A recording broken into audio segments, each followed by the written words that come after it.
नाम का आश्रय आपके पास। इसलिए भैया एक नाम आश्रय हो जाओ, नाम का त्याग मत करो।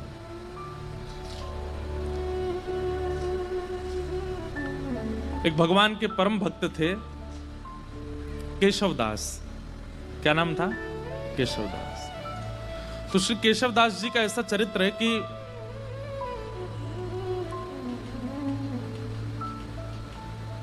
एक बार कहीं कथा में बैठे थे। वो कथा में वक्ता ने ऐसी बात कही कि जीवन में कमाई कहां लगाई जाए तो सार्थक मानी जाती है। आपने जो भी कमाया, अगर परिवार में लगाया, घर में लगाया, पत्नी बच्चे परिवार सब में, देखो थोड़ा थोड़ा तो सब जगह लगाना ही पड़ता है, लेकिन फिर भी उसकी सार्थकता कब है? हमारे द्वारा कमाया गया धन वो ऐसी कौन सी जगह लगाया जाए कि उससे सार्थक माना जाए, ठाकुर जी प्रसन्नता मानी जाए। वक्ता बोले कि अगर वो संतों की सेवा में लगा दिया जाए तो जितना अंश संत सेवा में लगता है उससे ठाकुर जी बड़े प्रसन्न होते हैं, वो सार्थक माना जाता है, वो पुण्य माना जाता है। आपकी कमाई करना भी सार्थक हो जाता है अगर संत सेवा बन रही है तो। बहुत ध्यान से सुनना। तो केशवदास जी ने ये बात सुनी कि भैया संत सेवा करनी चाहिए, उसमें जो धन लगता है वही सार्थक माना जाता है। अपनी पत्नी से कह दिया, देवी देखो हम जो भी कमाते हैं ना, उसका जो भी अंश ठाकुर जी कृपा करेंगे हम संत सेवा में उसको प्रस्तुत करेंगे। तुम राजी हो? पत्नी बोली हाँ हम राजी हैं। बंधुओं, भगवान की बहुत बड़ी कृपा मानिएगा कि आपका कोई संबंधी, कोई सगा ऐसा है जो भगवत सेवा करने में आपकी सहायता करता है। उस मित्र को कभी मत छोड़िएगा जो कथा में लेके आता हो। उस मित्र का कभी त्याग मत करना जो वृंदावन लेके जाता हो। वो बहन सबसे अच्छी है जो ठाकुर जी की सेवा करवाती हो। वो भैया सबसे अच्छे हैं जो प्रवचन सुनवाते हों। वो माता पिता सबसे अच्छे हैं जो ठाकुर जी की सेवा की आज्ञा देते हों। वो पति सबसे अच्छा है जो गुरु सेवा में संग लग जाता हो। अगर इन भावों से कोई भी संबंधी आपका है, चाहे वो बुआ जी हैं, फूफा जी हैं, चाचा हैं, ताऊ जी हैं, पति है, मित्र है, उस संबंध का त्याग मत कीजिएगा। चाहे वो जीवन में आगे चल करके भले ही पद भ्रष्ट हो जाए तो भी उसका त्याग मत कीजिएगा। वो कभी आपको कथा में लेके गया था, उसकी वजह से आपको कथा मिली थी, इसलिए उसका त्याग मत करना। तो सबसे बड़ा संबंधी, सबसे श्रेष्ठ संबंधी है। तो कई बार पति भक्त होते हैं पर पत्नी का स्वभाव नहीं होता, और पत्नी भक्त होती है, पति का स्वभाव नहीं होता। दोनों विपरीत होते हैं तो बहुत मुश्किल होती है फिर।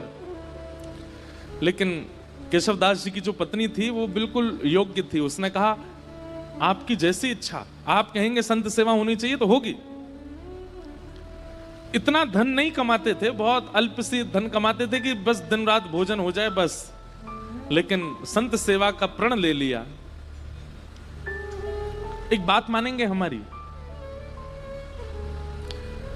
कथा में या गुरुजनों के द्वारा जब कोई बात ऐसी आप सुनते हैं जिसको सोच करके सुन के आपके मन में आता है ये मुझे करना चाहिए, लेकिन मैं कैसे करूं, मेरे पास व्यवस्था नहीं है। आप जब व्यवस्था को आगे रख करके किसी आज्ञा से पीछे हट जाते हैं तो बहुत बड़ी गलती करते हैं। कोई आज्ञा ऐसी हुई, कोई बात ऐसी कथा में सुनी या गुरुजनों से सुनी, वो बात सुनकर के आपके मन में आया ये मुझे करना चाहिए, लेकिन मेरे यहां व्यवस्था नहीं है। व्यवस्था का विचार ही मत करो। जैसे ही आपको लगा कि मुझे करना चाहिए, आप करने लग जाओ। जिन महापुरुष से आपने सुना या जिस ग्रंथ की बात आप सुन के आए हो वो सामर्थ्य प्रदान करेंगे, व्यवस्था कर देंगे, आप बस लगना शुरू करो उसमें।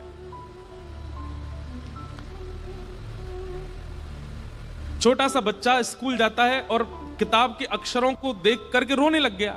क्यों? क्या कीड़े मकोड़े से हैं, मुझे तो पढ़ ही नहीं जा रहे ये, मैं कैसे अपने पिता की तरह बनूंगा, मैं कैसे अपने चाचा की तरह बनूंगा, ये तो मुझसे पढ़ने में ही नहीं आ रहे। अरे भाई प्रयास तो कर, तो प्रयास करेगा तो धीरे धीरे समझ में आने लगेंगे। हम लोग हिंदू हैं, अगर अभी हिंदी अक्षर के 1 2 3 4 5 6 प्रकट कर दिए जाएं तो हमसे पढ़े नहीं जाएंगे, वो अक्षर भी हमें समझ में आने वाले नहीं है।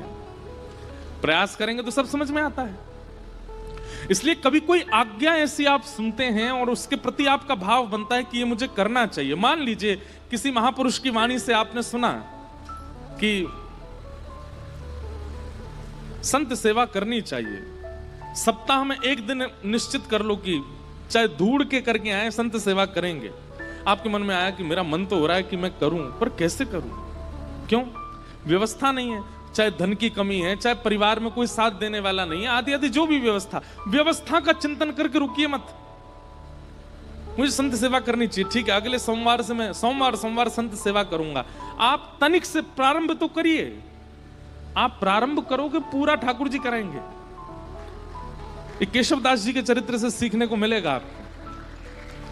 केशव दास जी की व्यवस्था इतनी उचित नहीं थी कि वो संत सेवा कर सकते हैं, लेकिन कथा में सुन लिया तो मन बना लिया कि अब सेवा मुझे करनी है,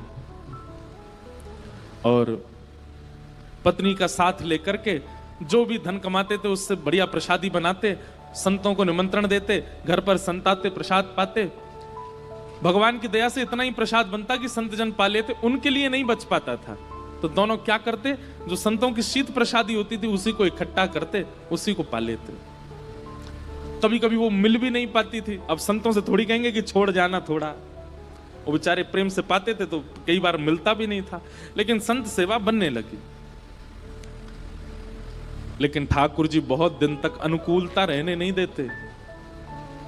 लिख लीजिएगा इस बात को, अगर बहुत प्रसन्नता में जीवन निकल रहा है, भूलिएगा नहीं, आएगा दुख, निश्चित आएगा। बहुत धन के साथ में अभिमान हो गया है कि मैं कुछ भी खरीद सकता हूं, मैं कुछ भी कर सकता हूं, मैं कुछ भी बना सकता हूं, मैं कहीं भी जा सकता हूं। एक दिन आएगा, कहीं जाने लायक नहीं रहोगे। और ये विपरीत स्थिति में भी सुनिए, अगर बहुत कष्ट में जीवन जा रहा है तो परेशान मत होइए, एक दिन सुख आएगा। आज इतनी धन की व्यवस्था नहीं है कि आप एक ही वस्त्रों को 5-5 दिन तक पहनते हैं, है ही नहीं वस्त्र, चिंता मत कीजिए, एक दिन ठाकुर जी अनुग्रह कुछ करेंगे। एक स्थिति कांस्टेंट किसी की नहीं रह सकती, परिवर्तन तो होता है, चाहे वो वैष्णव हो चाहे वो संसारी हो। तो केशवदास जी सेवा करते थे, अब धीरे धीरे क्या हुआ, उनका धन जो था खत्म होने लगा, अब सेवा के लिए धन नहीं बचा। उन्होंने कर्जा लेने का मन बनाया कि मैं कर्जा ले लेता हूं, संत सेवा नहीं छूटनी चाहिए। अब बेचारा कोई धनवान नहीं होता, सामान्य होता तो उसको कोई कर्जा भी नहीं देता। बाजार में निकल गए कर्जा लेने के लिए कि कोई हमें थोड़ी सी सेवा कर दो तो हम संत सेवा करेंगे, किसी ने भी उनको देने से मना कर दिया। लेकिन एक चतुर व्यापारी था, जब ये गए उसके पास, बोले आप जो कहेंगे हम ब्याज सहित आपको वापस कर देंगे, हमें थोड़ा सा धन दे दो, संत सेवा करनी है। तो व्यापारी ने कहा ठीक है हम दे देंगे तुमको धन, लेकिन बदले में हमको ब्याज सहित धन नहीं चाहिए, एक सेवा कर दो हमारी।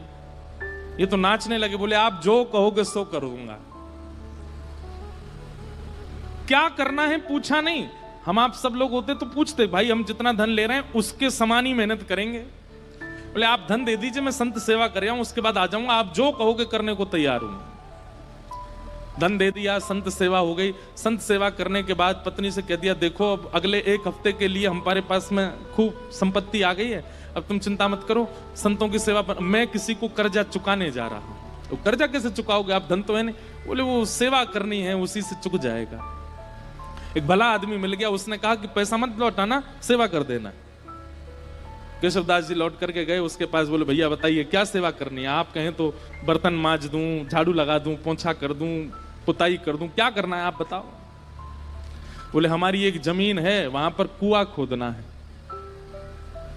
कुआं खोदना है, कुआं खोदने का मतलब समझते हैं, कितनी गहराई में जाना पड़ेगा, जब तक जल ना आ जाए तब तक खोदते रहो, और जब वो जल निकलना प्रारंभ हो जाए उसके बाद भी कितने फीट अंदर तक खोदना पड़ेगा, फिर चिनाई करनी पड़ेगी, कुएं में पूरा उसको आकृति देनी पड़ेगी, फिर बहुत दिन तक जल खींचना पड़ेगा, सारा मतमैला जल निकल के जब बिल्कुल स्वच्छ जल आ जाएगा तब कुएं का निर्माण होगा। इतना तो धन भी नहीं लिया था उन्होंने जितना उनको सेवा दे दी, लेकिन प्रसन्न हो गए। जो आ गया, कहां जाना है बताइए, एक बार भी ये नहीं कहा कि आप ऐसी सेवा कैसे करा सकते हैं। पहुंच गए। फावड़ा लेकर के और लगे, जैसे करते निकालते फेंकते करते मिट्टी, तो वो एक गति जैसी बन गई थी। फावड़े चलने की आवाज, मिट्टी भरने की आवाज, फिर उसको दूर फेंकने, उसकी जो वो धुन बन गई थी, उसमें इतना उनको सुख मिलने लगा था कि वो राम राम जपते हुए ये करते थे।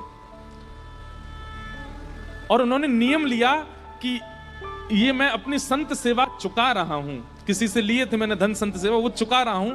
मैं नियम रखूंगा कि मैं इस पूरे क्रियाकलाप में संसारी बात नहीं करूंगा, केवल राम राम बोलूंगा। कुआं खोदते जा रहे हैं। 2-3 दिन बाद पत्नी को लगा ये कहां जाते हैं, सुबह के जाते हैं, रात तक आते हैं। पत्नी भी आ गई, संत सेवा करके आती थी। उसको कहते थे कि अब गहरा हो गया है, तुम मिट्टी में भर के दिया करूंगा, तुम फेंक दिया करना, और सुनो कोई संसारी अपवाद विवाद नहीं, केवल राम राम बोलना। उनका तो अच्छा भजन हो गया। बोले कि इतने प्रसन्न रहने लगे केशवदास जी, बोले भजन भी हो रहा है और मेरे पैसे भी चुक रहे हैं। वो व्यापारी बड़ा खुश कि हमारा तो इतना पैसा भी नहीं लगा जितना बड़ा काम हो रहा है। करते जा रहे हैं, करते जा रहे हैं, करते जा रहे हैं। पर कई बार बंधुओं, भक्तों को अपना यश खुद नहीं बनाना पड़ता, ठाकुर जी उनका यश बनाते हैं। और कई बार यश दिलाने से पहले ठाकुर जी बहुत तगड़ी ठोकर देते हैं। कुएं में पानी का स्रोत आने लगा था, पानी नीचे से आने लगा था। बड़े प्रसन्न हो गए थे केशवदास जी कि अब जल आ गया है, वो जिन्होंने मुझे धन दिया उनकी सेवा पूरी हो रही है। लेकिन तभी जोर की हवा चली और बगल के मिट्टी जो गहराई में चले गए थे, तो वो मिट्टी थोड़ी सी ढीली हो गई और वो पूरी नीचे आ गई, और जितना कुआं भरा था सब दोबारा भर गया और केशवदास जी अंदर ही दब गए उसमें। पत्नी दौड़ी दौड़ी इधर उधर भागी, अरे कोई बचाओ, मेरे पतिदेव अंदर गिर गए हैं, कोई बचा के लाओ।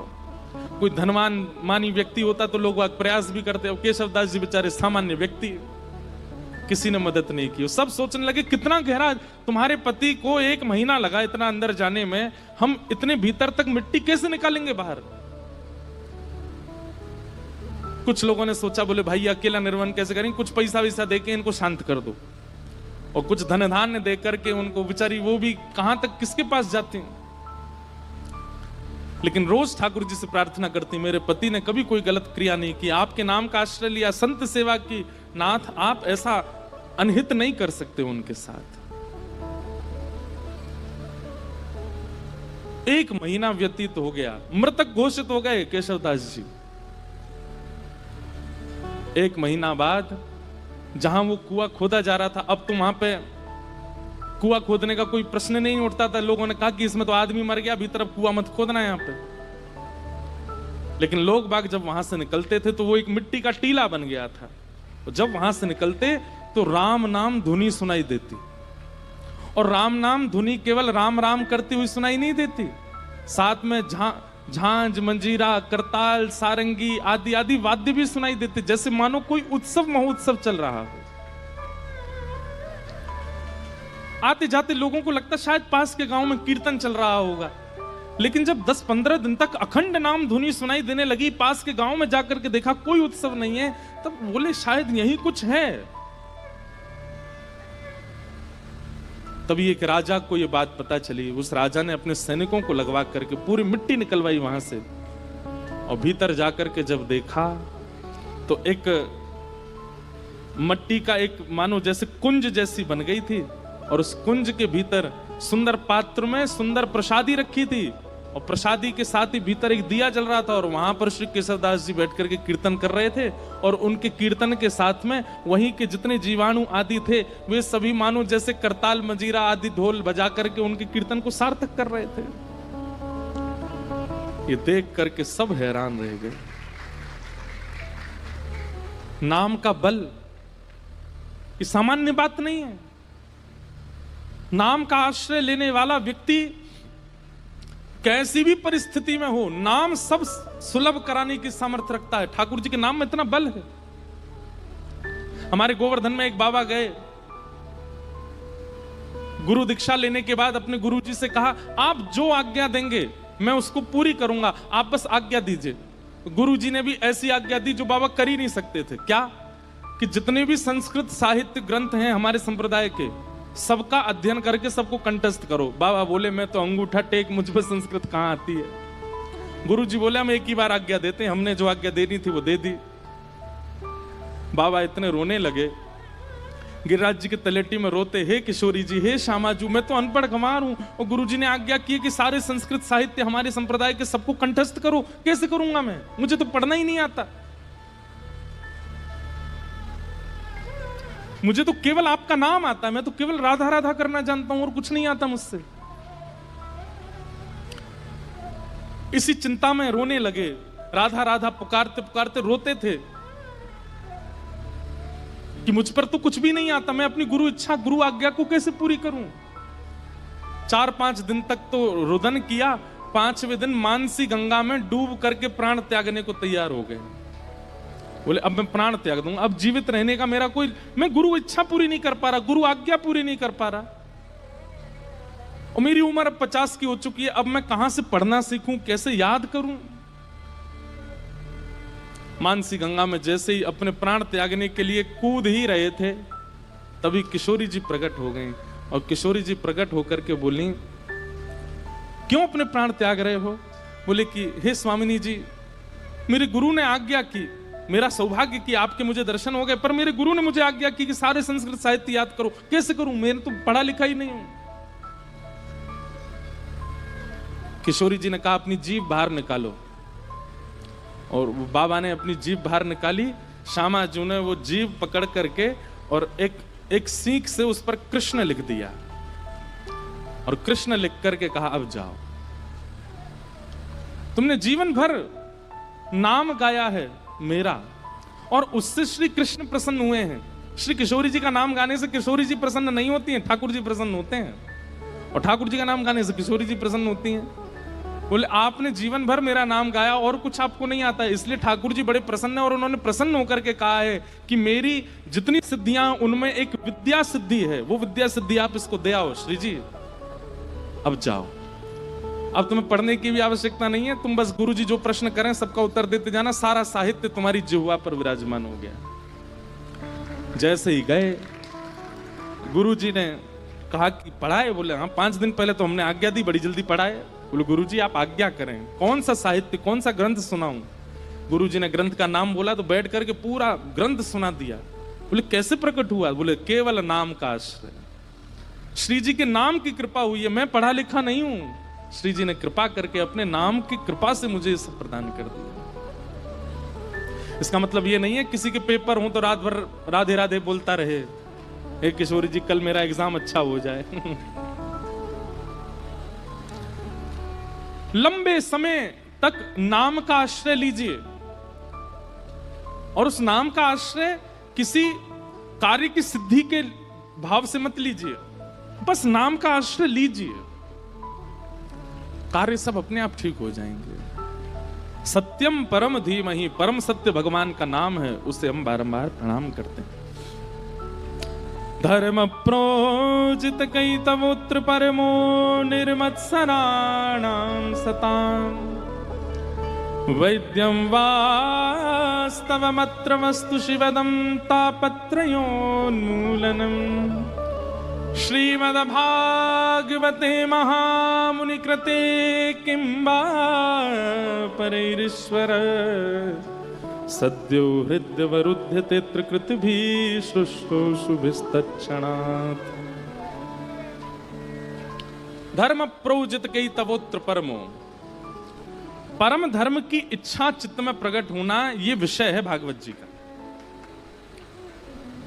परम धर्म का मतलब क्या होता है।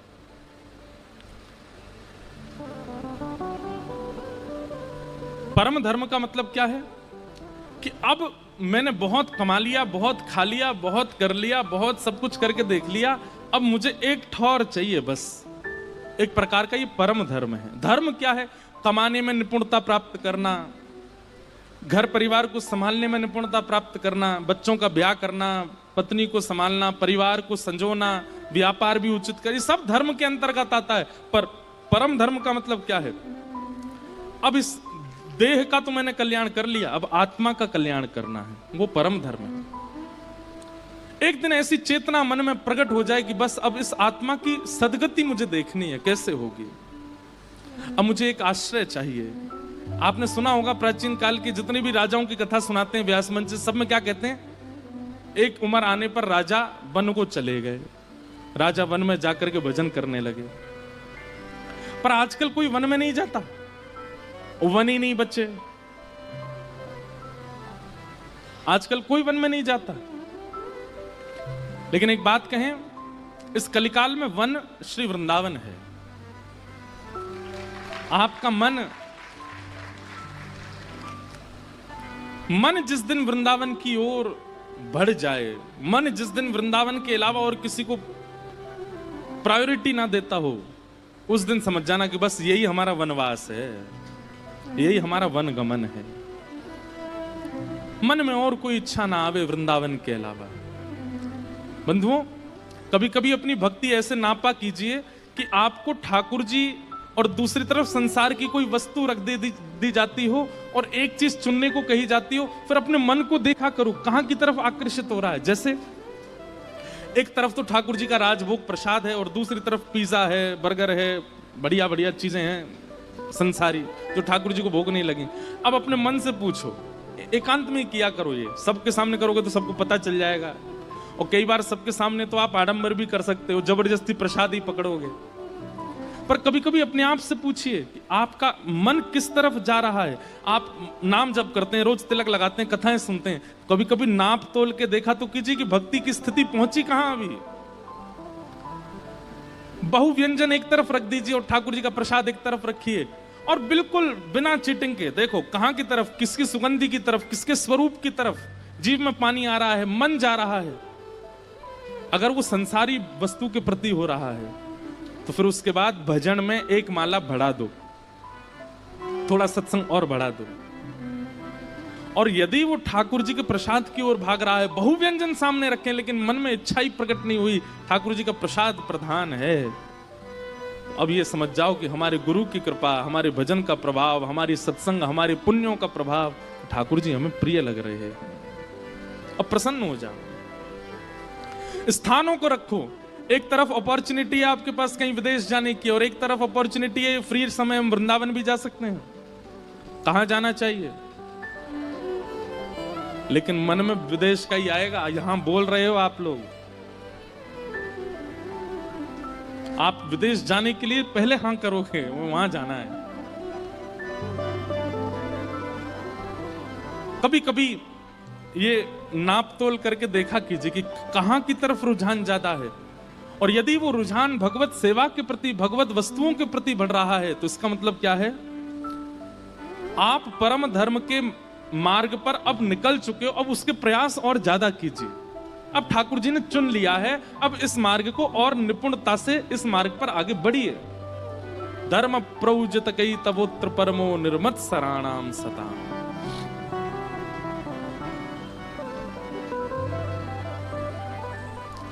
निर्मत सराणाम सताम, मात्सर्य दोष खत्म हो जाए चित्त से। किसी के प्रति ईर्ष्या, किसी के रूप, स्वरूप, वैभव, संपत्ति और उसकी श्रेष्ठताओं को देखकर के आपके चित्त में ज्वलनशीलता ना होती हो, प्रसन्नता होती हो, समझ जाओ अब ठाकुर जी हमें स्वीकार कर रहे हैं। तीसरा, वैद्यम वास्तव मत्र वस्तु शिवदम। अभी नासिक में कथा थी तो एक बालक मुझे कोई बोला कि मैं ठाकुर जी के किसी भी मंदिर में जाऊं, ऐसा जरूरी नहीं एक ही मंदिर में, कहीं भी किसी भी मंदिर में जाऊं, मुझे सब भगवान दिखते हैं लेकिन एकमात्र ठाकुर जी को देख के भगवान वाली फीलिंग नहीं आती, ऐसा लगता है ये मेरे कोई हैं। इसका क्या मतलब है? मैंने कहा ये मतलब है ठाकुर जी आपको कुछ मानते हैं। बोले मैं पंडरीनाथ जी को देखता हूँ, बोले रुक्मणी मैया को देखता हूं तो मुझे लगता है ये भगवान है। मैंने कहा भाई ऐसा मत करे, उनको भी कुछ मान ले अपना। बोले नहीं महाराज जी, हनुमान जी को देखूं, गरुण जी को देखूं, गणेश जी को देखूं, मंदिर में जिनको भी देखता हूं सबके प्रति भगवान की भावना आती, पर मुख्य ठाकुर जी, वंशी वाले हों या लड्डू गोपाल हों, ये कहीं भी दिख जाते हैं दुनिया में तो ये लगता है ये मेरे अपने। मैंने कहा भाई देख, प्रियतमा होती है ना पत्नी, भले उसका पति बहुत बड़ा कलेक्टर बन जाए, बाकी सब लोग तो उसके सामने सल्यूट करेंगे, पर पत्नी को वो अपनी किसी भी स्थिति में चला जाए, कितना भी श्रेष्ठ बन जाए, कितना भी उचित बन जाए, वो उसको हर स्टेज पर, हर परिस्थिति में, हर स्थिति में अपना ही लगता है। संबंध है तभी तो अपना लगता है। मां को अपना बेटा कोई श्रेष्ठ व्यक्ति नहीं दिखता है, बेटा बेटा ही दिखता है। ऐसे अगर ठाकुर जी के प्रति भगवत भावना आकर के कोई अपनत्व की भावना आती है, उसका मतलब है ठाकुर जी भी संबंध मान चुके हैं। अब बस ढूंढो कि वो संबंध है कौन सा। हम तो ये कहते हैं भैया भारत में जितने ठाकुर जी के मंदिर है ना, इन सबको अपना परिवार ही बना लो। जैसे श्री पंडरीनाथ भगवान हैं, ये कौन है? बोले ये हमारे फूफा जी हैं। वहां की रुक्मणी मैया बुआ जी हैं। कोई पूछे कहां जा रहे हो? फूफा जी के घर जा रहे हैं। पंढरपुर जा रहे हैं, नहीं बोलो कहां जा रहे हो? बुआ जी के यहाँ जा रहे हैं अपनी। एक दो बार तो आदमी यही सोचेगा, और इतनी निपुणता से बोलो कि सामने वाले को यही लगे कि बुआ जी के यहाँ जा रहे हो। 5-6 बार बाद उसको पता चले कौन सी बुआ जी तुम्हारी? बोले चंद्रभागा नदी के तट पर रहती हैं, रुक्मणी मैया हमारी बुआ जी हैं, ठाकुर जी हमारे फूफा जी हैं। द्वारिका के ठाकुर जी को अपने जीजा जी मान लो, वहां की रुक्मणी मैया हमारी बहन है। अब कहां जा रहे हो? जीजा जी के यहाँ जा रहे हैं। जगन्नाथपुरी में ये कौन है? बोले ये हमारे चाचा जी हैं, चाचा जी से मिलने जा रहे हैं। बद्रीनाथ भगवान, बोले ये तो नाना जी हैं हमारे। अच्छा बद्रीनाथ वैसे भी नाना जी हैं, क्यों? श्रीमद् भागवत का निर्माण बद्रीनाथ में ही हुआ, और भागवत जगत माता है, और माता जी का जो जन्म स्थान होता है वो नानी का घर ही होता है। लो ऐसे भी संबंध बन गया कि वो नाना जी हैं। श्री राधा रमण जी कौन है? बोले ये तो हमारे प्रियतम हैं। बिहारी जी कौन है? ये हमारे सखा हैं। राधा वल्लभ जी कौन है? बोले ये हमारे सखा के सखा हैं। ऐसे कोई संबंध, सबसे संबंध बना लो, और फिर उस संबंध का निर्वहन कीजिएगा, उस संबंध को निभाइएगा, उसी संबंध से जाइए, उसी दृष्टि से देखिए, उसी भाव से मिलिए। बिहारी जी अगर आपको भाई के रूप में लगते हैं और कभी बहुत भीड़ हो जाए तो भीतर जाकर के थोड़ा रोष भी बहन की तरह कर सकते हो या भाई की तरह कर सकते हो। अरे भैया तो बहुत बड़ा होगा, अब तो दर्शन ही ना दे हमें, इतनी भीड़ है गई है, कोई धक्का मारे, कोई भगा दे यहाँ ते, ऐसा मत करे भैया, लाला मिल लेकर हमते। ठाकुर जी अनुग्रह करेंगे, ठाकुर जी कृपा करेंगे। आप संबंध मानिए। ये बात कोई मनगणंत नहीं है, ये भगवत वाणी है। वैद्यम